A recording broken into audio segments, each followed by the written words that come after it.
Good evening everyone, my dear YouTube channel supporter. पिछले video में आप सबने देखा कि प्रयागराज में गंगा यमुना का जलस्तर 26 अगस्त 2022 को लाल निशान से ऊपर पार कर गया था।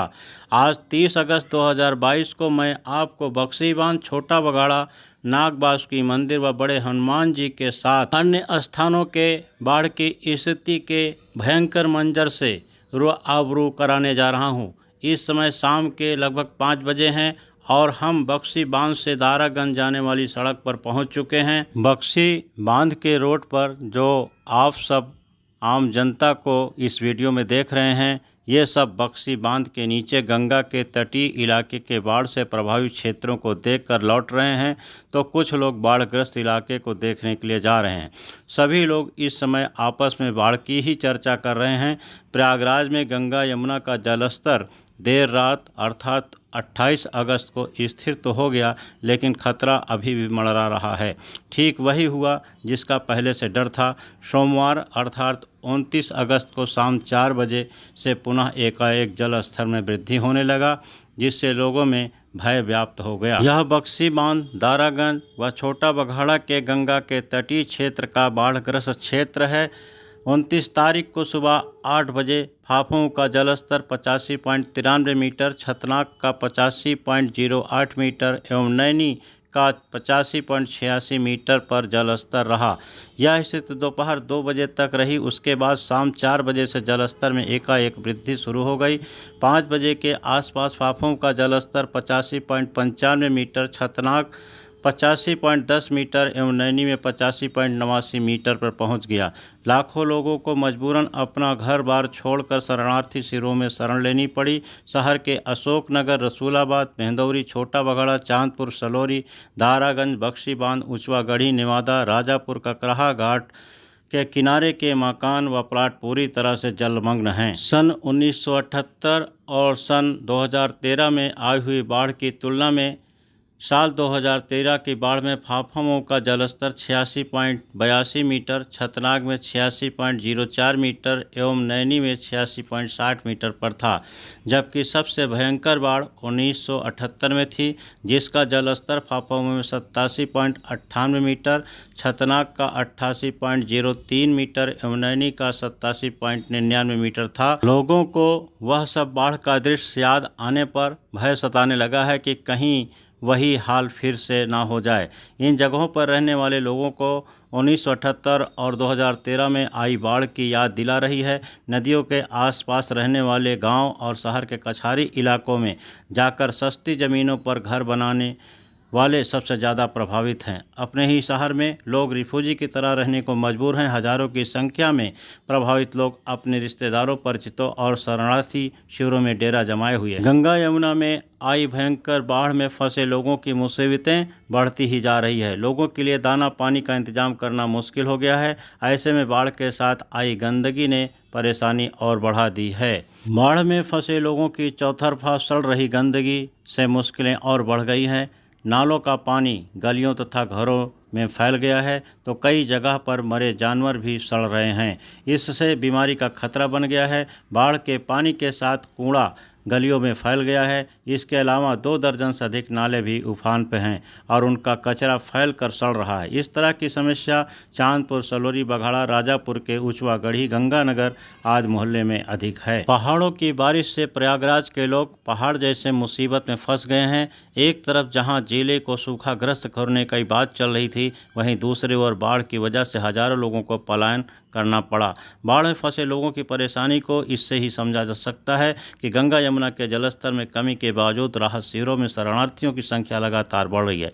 गंगा यमुना अब भी खतरे के निशान से 1 मीटर ऊपर बह रही हैं। इसकी वजह से शहर के बघाड़ा, सलोरी, तेलियरगंज, बेली, राजापुर, करेली आदि मोहल्लों के हजारों परिवार एक हफ्ते से बाढ़ में फंसे हैं। बाढ़ का प्रकोप ग्रामीण इलाकों में भी है और 158 गाँव प्रभावित हैं। गंगा यमुना के तटीय इलाके के मकान ज़्यादातर बाढ़ के पानी से घिरा हुआ है। न आने जाने का रास्ता है, न खाने पीने की व्यवस्था।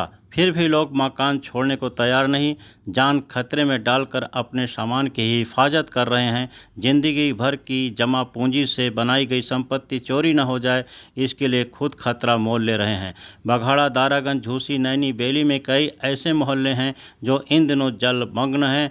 यहाँ दर्जनों घर पहले मंजिल तक पानी में डूबे हुए हैं। ज़्यादातर घरों को लोग खाली करके सुरक्षित स्थानों पर चले गए हैं, लेकिन कुछ ऐसे भी घर हैं जहां लोग जान के खतरे में होने के बावजूद मकान छोड़ने को तैयार नहीं हैं। वह अपने मकानों को ऊपरी मंजिल पर ठिकाना बनाए हुए हैं।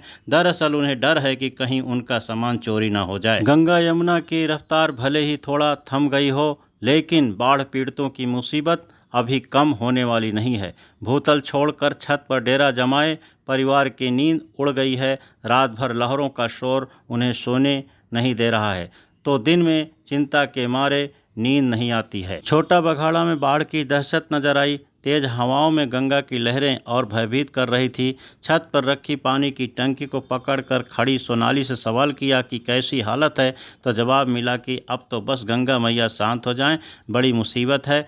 बिजली पानी नहीं मिल रहा है।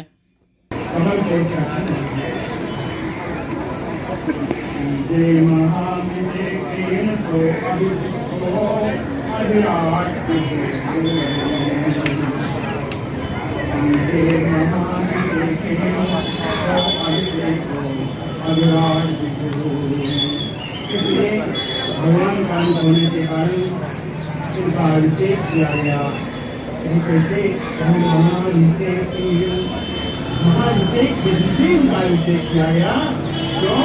ये अभिलाष ये सार्वभौम राजा हुए, ये सार्वभौम राजा हुए, इसलिए इसका महाभिषेक विधि से राजसिंहासन पर अभिषेक किया गया। अभिषेक करने के बाद भगवान के अंत में कहेंगे तो कहते हैं पंच पंचाशता में गंगाम अनुवाद में, गंगाम अनुवाद में पंच पंचाशता यानी 55, 50 के ऊपर 55 यज्ञ इन्होंने किए। कहाँ? गंगाम अनु, गंगा जी के किनारे किया। अनुवाद है मोती से लेके गंगा सागर, गंगा यही है ना, गंगा सागर में गंगोत्री से गंगा सागर तक विभिन्न स्थानों पर गंगा जी के किनारे अश्वमेध यज्ञ किए। अश्वमेध यज्ञ किया है। कौन कराया? महामंत्री कराया। ममता के पुत्र का नाम क्या है?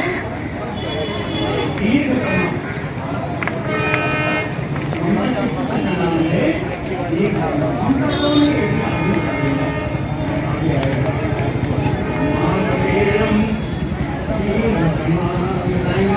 गंगा तट के शंकर घाट किनारे बसी आबादी का यह नज़ारा है, जैसा कि आप सब वीडियो में देख रहे हैं। यहाँ पर भी भूतल का एक एक मकान में पानी भर गया है।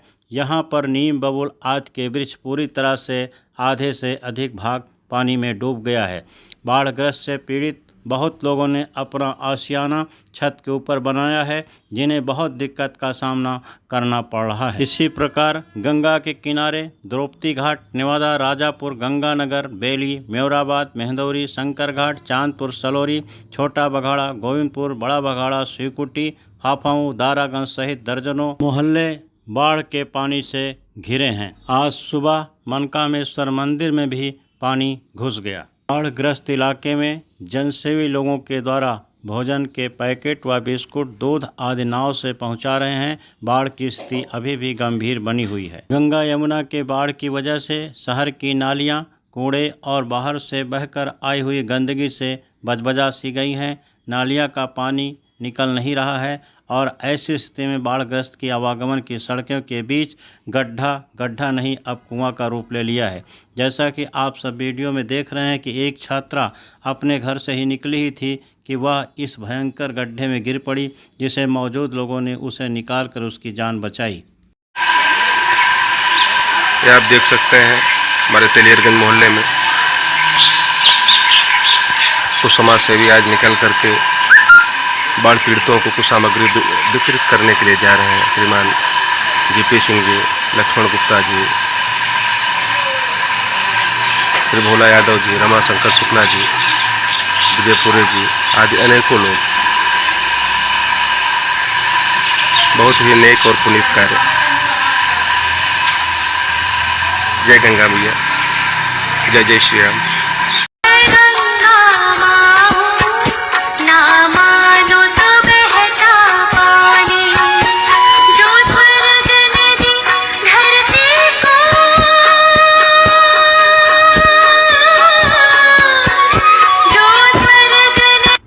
बाढ़ के आड़ में नया खेल शुरू हो गया है। बारिश और बाढ़ ने हरी सब्जियों का भाव भी उफान पर ला दिया है। अधिकांश हरी सब्जियों के दाम फुटकर में 50 रुपये किलो से ज़्यादा के हो गए हैं। थोक कारोबारियों का कहना है कि प्रयागराज में जिस तरह से बाढ़ आई है उसे देखकर यही अनुमान लगाया जा रहा है कि आने वाले दिनों में सब्जियों के दाम और बढ़ सकते हैं। सब्जियों के बढ़ते दाम का सीधा असर गृहिणियों के रसोई बजट पर पड़ने लगा है। लोग समझ ही नहीं पा रहे हैं कि वह खाएं भी तो आखिर क्या। बताया जा रहा है कि अभी सब्जियों के दाम और बढ़ सकते हैं। खुलदाबाद, साउथ मलाका, लोकनाथ, अल्लाहपुर, हिम्मतगंज, कमला नेहरू रोड, गऊ घाट, तिकोनिया, कलिंदीपुरम यूपी बोर्ड ऑफिस के पास आदि इलाकों में लगने वाले सब्जी मंडियों में बीते एक सप्ताह से लगातार हरी सब्जियों के दाम बढ़ रहे हैं। राहत भरी बात इतनी है कि आलू, प्याज और टमाटर के दाम अभी स्थिर हैं। मुडेरा मंडी फल सब्जी व्यापार मंडल के अध्यक्ष का कहना है कि प्रयागराज में गंगा और यमुना के किनारे होने वाली सब्जी की खेती डूब चुकी है। इससे सब्जियों का खासा नुकसान पहुंचा है, जिससे सब्जियों में तेजी आई है। अभी सब्जी की सप्लाई पर भी और असर पड़ सकता है। श्री कृष्ण जन्माष्टमी व तीज के त्यौहार के दिनों में सब्जी की दुकानों व अन्य ठेलों पर जो खीरा आमतौर पर 20 या 30 रुपए किलो तक बिकता था, पर्व के मद्देनज़र ठेलों पर जैसे खीरे की लूट मची हो, मानो खीरा न होकर वह हीरा हो गया है। पर्व के एक दिन पहले बाजार में खीरे का दाम 100 रुपया किलो तक पहुंच गया। अफमऊ के बाढ़ग्रस्त क्षेत्रों में जनप्रतिनिधि व जनसेवक लोग खाने के पैकेट, दूध और व बिस्कुट, सूखे दाल, चावल, चीनी व चाय का वितरण किया। देख लिया जाता है कौन अपने हैं, कौन कैसे हैं, कहाँ कैसे। चलो बेटा इधर से आकर के जाओ, इधर आ जाओ। अच्छा और ले लीजिए और आगे किधर भी दे दीजिए आराम से आराम से।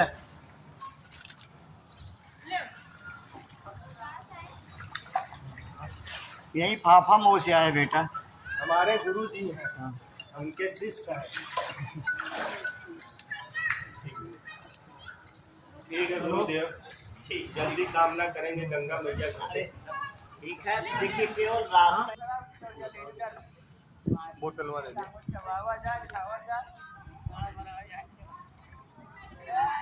आ रहा है यार, उनको भी अरे तेज रुकाए, अंदर चला जाए। ठीक है हाँ, बुटवा पकड़े आना जने, बुटवा नहीं पकड़ा तो फिर हमें फिर